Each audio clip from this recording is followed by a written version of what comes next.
Welcome, everyone. Welcome to Maddern Financial Money Talk. Our very special guest this morning, Jay Boston. I've known Jay for well over 10 years. Jay does all the work, our social media work here and digital work for Maddern Financial, so we can speak very firsthand of his capabilities. Little background on Jay, double degree from Monash University, communications and multimedia, and a bit of an entrepreneur as well.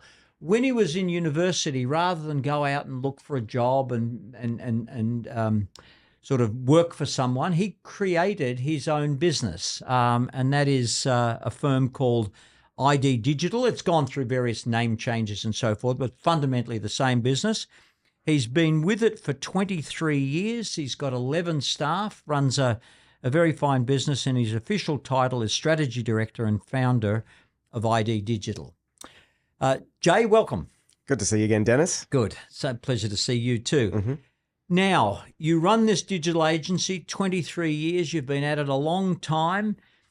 How do you make money? What is your value add for a firm? Now, whether that is our firm, whether it's Sally's hairdressing salon, Betty's flower shop, or some other cafe or whatever, how do you and what your firm offers, how do you improve the bottom line and the performance of those companies? Sure. So, yeah, pretty much the bottom line is if what we do makes money for our clients, it makes us money at the same time.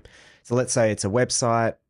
Most people need a website these days. If it's a business, an entrepreneur, an influencer, they need a place in which they can go to or their visitors can go to and really understand who they are, what they do, what they offer. And a lot of websites these days also miss that conversion opportunity. How do I, or how do you as a business interact or make money through someone coming to your website? So for instance, with yours, you're trying to get people in, you're trying to educate people on what you do and how you're different. And hopefully they do book a meeting through your form and sit down with you and you can explain your services, your price points, what makes you different. So that's one. Also, online stores these days have a huge following and momentum. It just keeps rising up and up and up with people buying online, and there's a lot of confidence, a lot of security now. So yeah, there's a lot of clients that we work with that have online stores, shops, platforms and things too. So yeah. I go to a particular Chinese restaurant and I'm a no MSG man, and they're hard to find because, again, many Chinese places. So this is in Box Hill, and I went to look at their website. They have no website. They have a Facebook site. And on the Facebook site, they have all their little photos and menus things, and they have the menu and everything like that. What about if I said to you that websites are obsolete, that you just simply need a Facebook site? When it comes to something like that, it's really where your visitors are, where they're interacting and where they're finding your information. So a lot of people do go to Facebook and they look for reviews, they look at restaurants. And yeah, Facebook pages do come up in search results too. So it really depends. Does a restaurant like your Chinese restaurant in Box Hill want to invest in a website to build up their reputation and search optimization? Because on the other hand, it's quite hard to rank highly for Chinese restaurant Box Hill or Chinese restaurant no MSG or things like that. So yeah, the more reputation and relevance that you have online, the better it's going to be. And by reputation, that's how many other people are talking about your business, linking through to your Facebook page. Ratings, reviews, things like that are done on the Google platform are really important. So you don't have to necessarily have a site. You just have to do other platforms really well.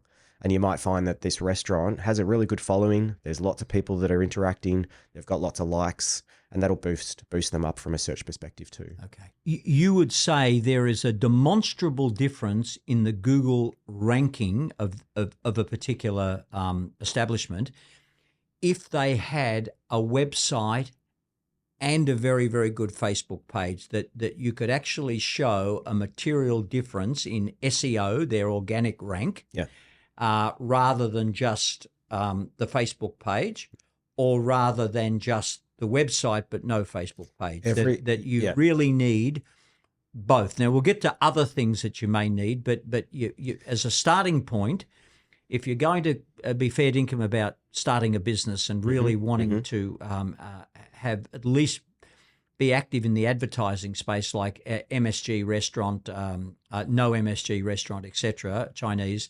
that there's a better chance of this particular place showing up if you've got two rather than just the one. Yeah, the best way to put on like an analogy to this is, let's say you're the Foo Fighters.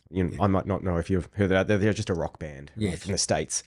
And they are super popular. Everyone talks about them. Yeah. And where people congregate to find more information about them, their events, their gigs, what they're doing, what they're posting, is their website. Right. And if everyone's linking and going to that website, then Google and all the other algorithms know that is the core. That's where they provide all the information. That's where to get the details about that particular band. It's the same for a business. Right. So it might mean that your Chinese restaurant, for example, they want everyone to go to the Facebook page. Right. It's on their business cards. It's on all the food delivery services and things. Yes. That's where to get the details from. They've chosen that as the platform. Right. It's an inexpensive way to do it. It's free to have your Facebook business on, your business on Facebook. Yeah. They might have Instagram and other things that are connected. But you will find the more opportunity that you have to gain awareness online by having your contact details, what you do, what your unique benefits are, your keywords in all different parts of the web, you're going to be found a lot better, and Google will pick up that there's lots of touch points and things like that throughout the web. Coming into search engines, Google's been probably the predominant thing that you have to be on for the last, say, 15 years. And that's rapidly changing now with the introduction of AI and ChatGPT. Yes. You might have seen only a week ago, ChatGPT came out with its own ChatGPT search now, which is actually taking the search engine of Bing. So it's not Google. Right. And the more people that are starting to utilize ChatGPT search, the more Bing becomes another search engine that you have to think about. And there are other algorithmic software platforms that are being used for ChatGPT and other search through AI that you really need to make sure your business is on. Yes. And it really depends. If you're focused on making sure you're 100% contactable or found on online, you really need to be playing in all fields. Okay. That way, yeah. Okay, very good. But for you as well, just out of interest, and what we've spoken about too, you find a lot of advertising potential through the cinema. So again, that's a digital offering. You have to create a digital video. It's not film anymore. And that video that you've got can be used wherever you like. It's on your website. It can be used as part of your TikToks. It could be, as part of this podcast as an intro. So it's making sure the content that you're creating can be versatile, but suitable for those platforms too. Yes. Yeah. Good. I raised the issue of Facebook. You raised the issue of Instagram. You've just mentioned TikTok. What are the key? So a website is a necessity. Mm-hmm. What are the other social media platforms that people should consider when they put together, again, a part of a business plan? Because once you put together a business plan, you had a vision statement, a mission statement, key result areas, and then you'd have all of that, and then you'd whack a budget on it and so forth. The game's irrevocably changed now about sourcing clients in a competitive market. So what other little bits and pieces are there out there in the social media space that people should realistically do it? Now, maybe a cafe doesn't need a sort of a Twitter or X, as I think it's now called. You're not going to make posts necessarily, the new competitor opened is rubbish across the road, and so forth. So maybe just talk to the social media ones that you think are absolutely critical and necessary. I think the first thing you really got to do, and we do it as part of our offering, is do a digital strategy. And what that means is you just don't go and say, I'm going to do Facebook, Instagram, TikTok. I'm going to have a website, whatever it is. You really need to first understand your customer. And where are they, and what are they interested in? And what are they interested in your business? And what are the things that are pain points for them at the moment where they currently are? And what's going to motivate them to go with you? What are the things that you should be offering as part of whatever channels and platforms and websites that you're doing? What should be on there to attract them? Yes. If it is a cafe, for instance, you will likely find that Instagram's really popular. Yeah. They can showcase all their food, how it presents, their location, the space. Yes. And then, you'll likely find with things like Twitter or X, which it is now, that's really opinion-based. Yes. So let's say you've got very strong opinions about how things should be cooked, or preparation, or no MSG. So that's where you can get that information out that's more textual than visual. So Instagram and Facebook are quite visual. go back to that, really figure out what it is, where your target market are playing, what their hobbies and interests in, tap into that as well. And then we start to realize, all right, well, maybe Pinterest, for instance, is an important thing.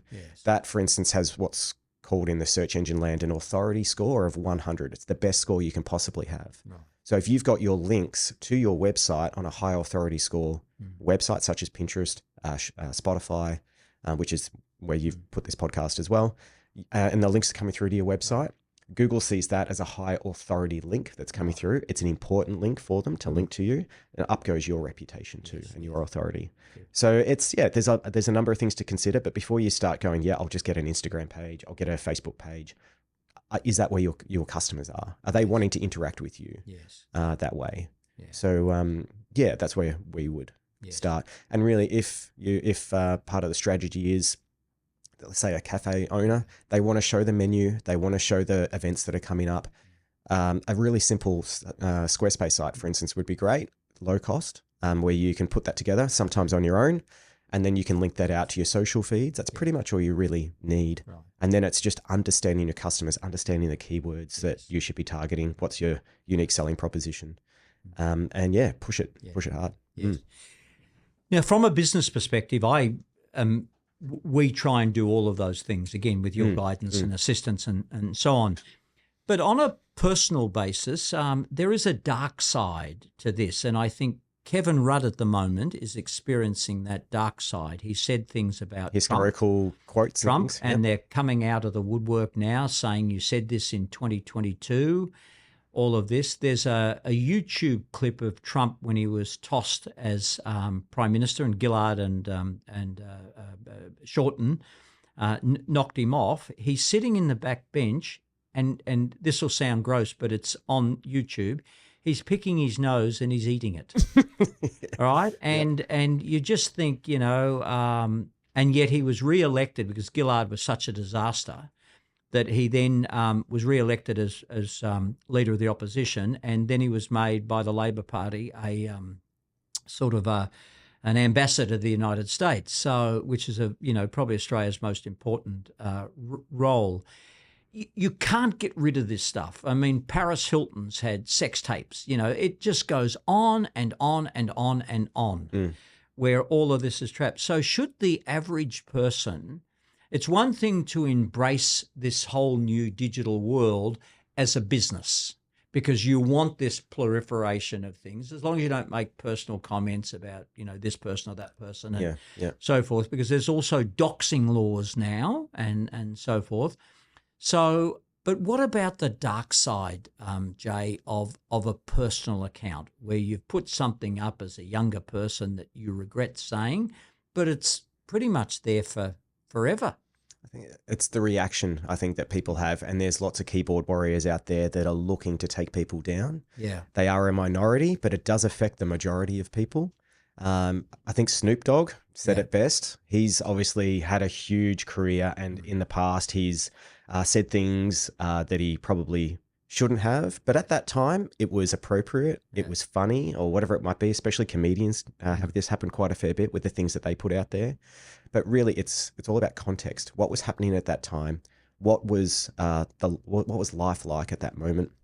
And Snoop responded exactly like that. I won't explain in his words how he did it, but he just knocked there was a journalist that tried to get him for it. She was trying to bring him down, and he had the best one-liner. You'll have to look it up, and just shut her down completely. Yeah. So I think, you've got to be careful what you say. You've got to make sure that you're not, you represent you and your individual brand as best as you can without obviously, trying to get into people's grills too much too.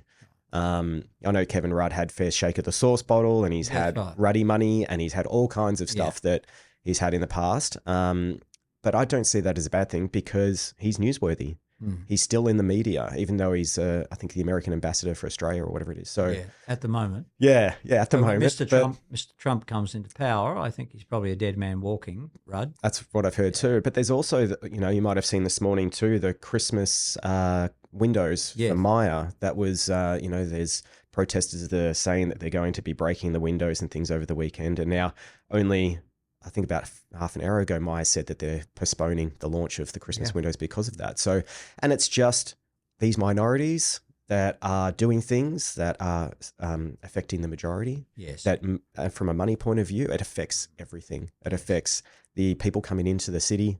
It affects the amount of money that can be made by having these nice events that bring people in, and they want to buy perfume at Maya while they're there, or Christmas shopping or whatever. So I think it's getting to a point where more and more people are relying on a digital experience because they're nervous about what the physical experience might also contain. Yes. Yeah. But Jay, again, back to this dark side of the social media for individuals. So we know that it's there for decades to come. People can capture it and put it on their phones and various other things. And the YouTube clips, I guess, remain on. Then you've got the vocal minority that are going to shut down the Christmas display with the kids, where you used to take your children along and have a look at Santa Claus and all the little movements and so forth. And this very unhealthy minority seems to be doing these things, whereas the silent majority, and this came out during the Voice referendum or plebiscite, where 60% says no way, no way, we're not having it. But you'd have thought it was a shoo-in. It was going to be the yes vote and so forth. But 60% plus of Australians, regular citizens, have just simply said, no way do I want the Voice. And I think many of them would, if they had the time, would come and counter those protesters outside that have this view about shutting down Christmas in Myers, much to the detriment of all and many of Melbourne's children. So, I mean, what laws should be instituted? Now, again, from a business perspective, and this is a money talk video, I have no issues whatsoever with the use of social media to spruik, because others are going to do it.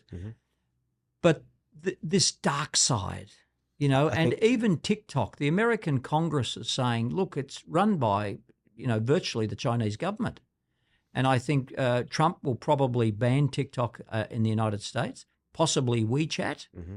He tried to last time he was Yeah, about absolutely. to. And he'll probably get it this time. And again, and even if they leave WeChat, they'll certainly go after TikTok. So because the information then remains not just held by Facebook or Musk and these sorts of guys, but really arguably the Communist Party of China. I think, which is a dictatorship. There's a lot to pack in that. What can we do to protect people, or do we just simply say, look, it's just part of normal everyday society? They're old enough to know what they're doing. I see the government's now going to try and stop people from social media below a certain age and not access them. 15 and below. Yeah. Yep, 15 and below. So there's changes starting to come to it. But anything more you think should be done? There's a lot in that question. There's an enormous amount in that question.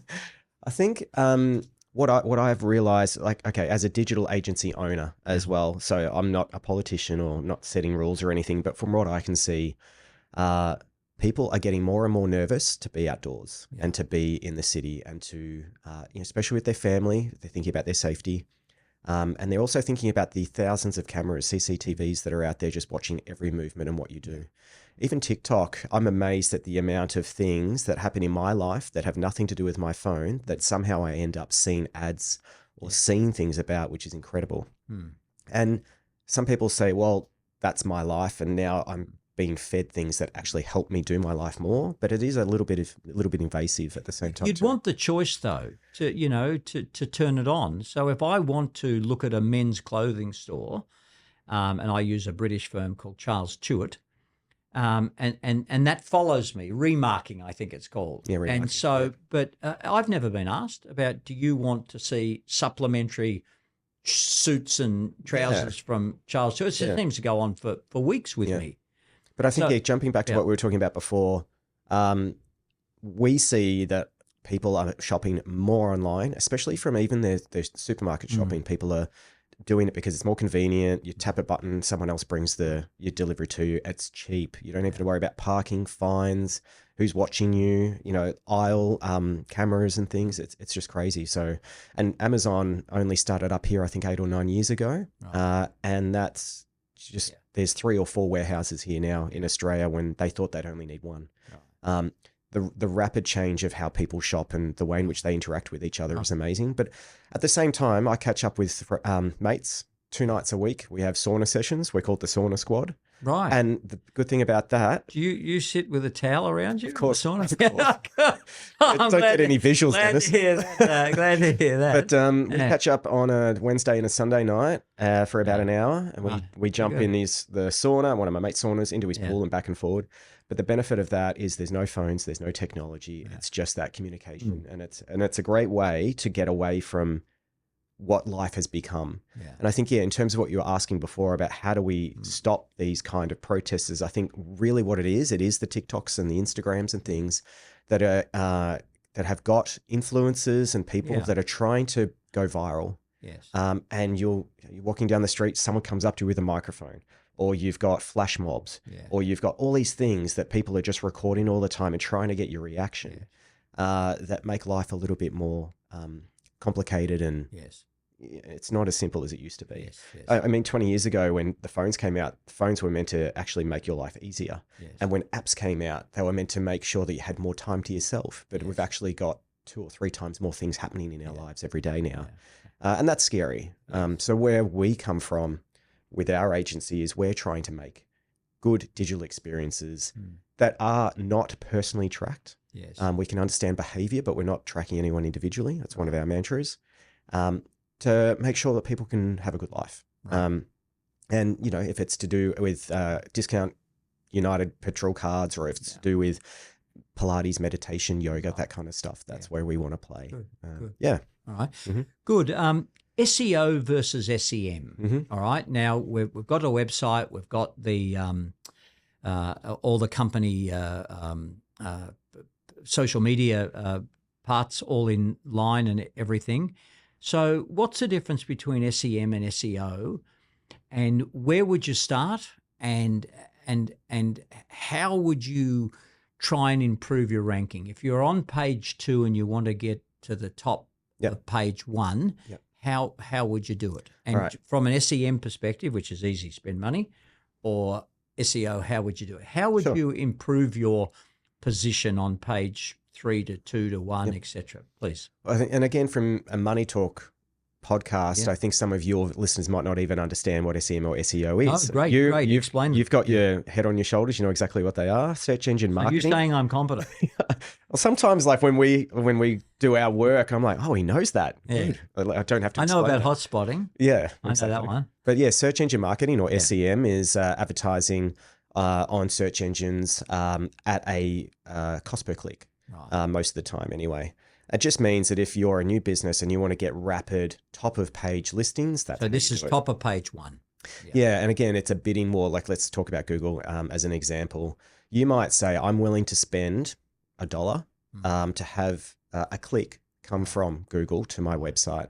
That doesn't guarantee goals, conversions, online sales, any of that stuff. It's just the click to get to your website. And you're bidding against other people that are bidding for that particular keyword. So let's say you run online swim store and like a bather store, and there's 10 other businesses that are doing it. Yeah. So you're at $1 for swimwear in Melbourne, and someone else has gone, well, no, I'll go to $1.50. Yeah. And so you can see Google's done an amazing job at just people bidding higher and higher and higher to get to that number 1 listing at the top. It does say sponsored, but a lot of people ignore that or don't even know that they're there. But that's a great way. If you've just started, or you're running a campaign, or you've got a particular new product, it's a great way to get that exposure really quickly.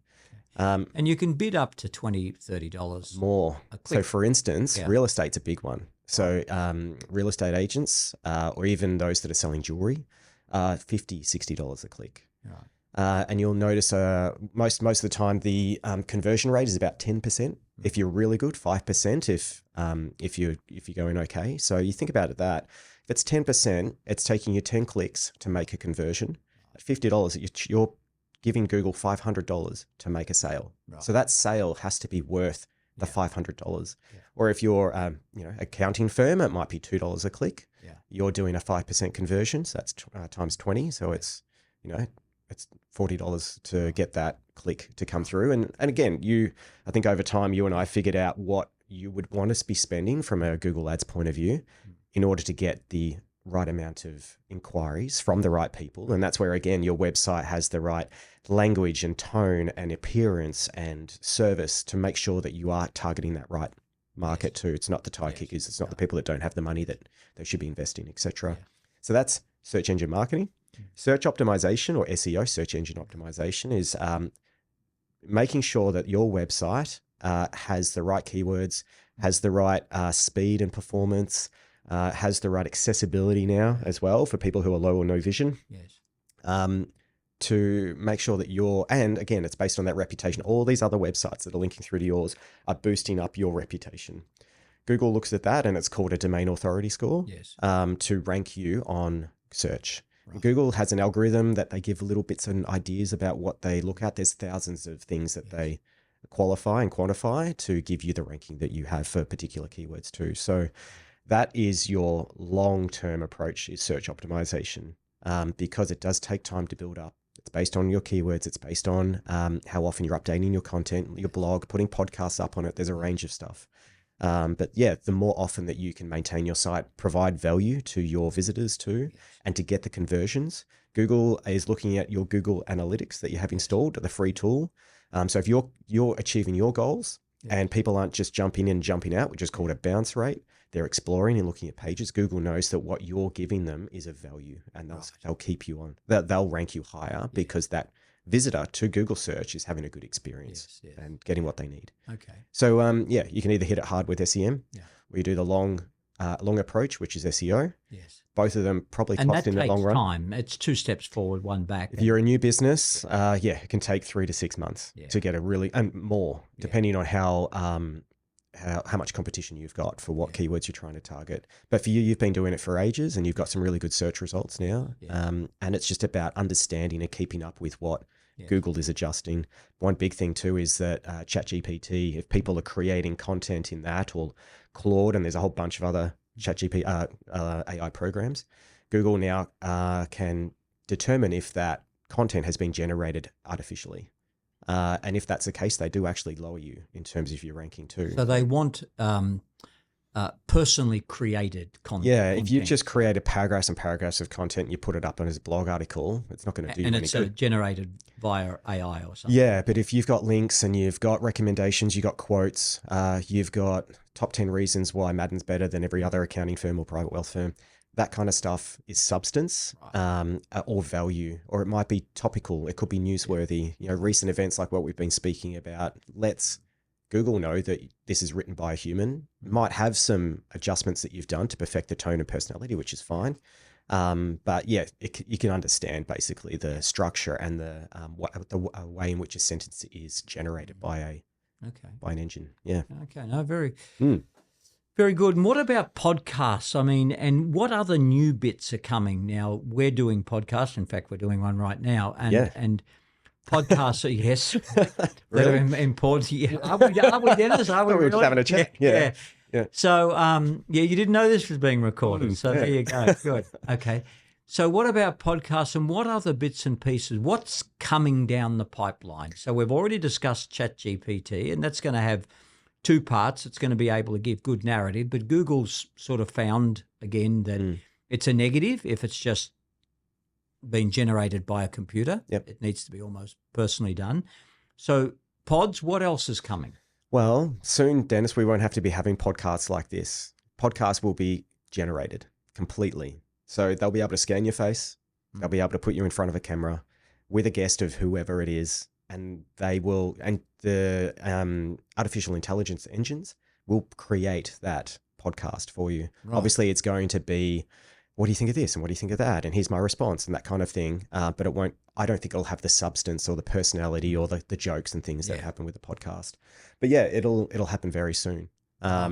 The reason why podcasts are really important, and especially for businesses that are wanting to make money, is it's another way in which you can get your business out there. Yes. You're now not just appearing on a website and social media. You're appearing on Apple Music. Yeah. You're appearing on Spotify. You're on YouTube if you put it on there. All these touch points about it. And what we're talking about before with your producer was everything now has automatic subtitles generated. Right. All those generated subtitles go into the search engine, Right. and then it knows what the video content is that it's Yes. about. Yeah. Even your audio files from this too. So the reason why I think we put you onto putting podcasts, we've got a podcast as well, twofold: to attract more people through other channels, but at the same time, the authority score of where you have these podcasts presented is high. It's massively high. And the following of those links through to your website will give you a huge boost on your search engine optimization too. Last question. As you configure your business moving to the future, is AI, you're going to put more and more effort on that? Yeah. You're saying that 50% of what you do now roughly is towards that. Do you see that becoming so? A lot of the people that you have in there and the skills they have, you might need to change some of them. Not that It happens a lot. Yeah. Yeah. And as the technology changes. Well, so, think 5 years ago, even 10 years ago, we were doing a lot of printing. We don't do any, unless it's business cards for Dennis Maddern. good on you, Jay. Some businesses still use them, and your networking, obviously. But our team, and we've got a huge retention rate with our team. It's about 8 years now with our team members, especially in the digital industry. It's only the industry average is about 12 to 15 months. So, and because of that, we're constantly retraining and looking at AI, looking at automation, which is a massive thing too. If you can automate your business more and have those day-to-day stuff that normally you would have a studio manager or something do, you're well ahead. We have a full-time digital marketing manager, and I think that's one of the best moves that we've Chelsea? done. Chelsea. Yep. And she's full-time. So there is somebody that can look after these things ultimately, which is, I think really good. Would you think something like that? I mean, if the firm can afford a full-time staff member, and if you can, it's probably got to the point, although we've all been told you need to work in the business as well as on the business, sometimes you've got so much on the business work to do that it's to have a digital marketing support person internally, whether it's 0.5 or whether it's full-time, is probably advantageous to liaise with firms like your own and others. I find that, if you're a suitable size, I know, you're at a size in which a full-time person is suitable for creating articles, blog content, producing podcasts, keyword optimization, new service details, newsletters, all that stuff. It makes sense. If you're not at that point yet, and you're a startup or you're a small business, liaise with someone that understands the business. I think that's the biggest thing. Understand your target market, understand where you're going, what your vision and your goals are. Doesn't have to be someone that's full-time. For instance, some of our clients only use this 5 hours a month. It's just on a very simple retainer process. And for that, we update their content, create some articles on AI, polish them, make them more human, publish them out there, and do the reporting for them. So and over time, they'll be like, we're growing, and they might go from 5 hours to 10 hours. We want more video content, or we want you to create automated processes and things like that. It builds and builds until one day, you have your own full-time person that can do it too. Yeah. All right, but in the meantime, we have you. So thank you so much, and thank you for coming in, and appreciate you being part of Money Talk. Always a pleasure. Thanks, Dennis. Thank you, Jay. Pleasure indeed.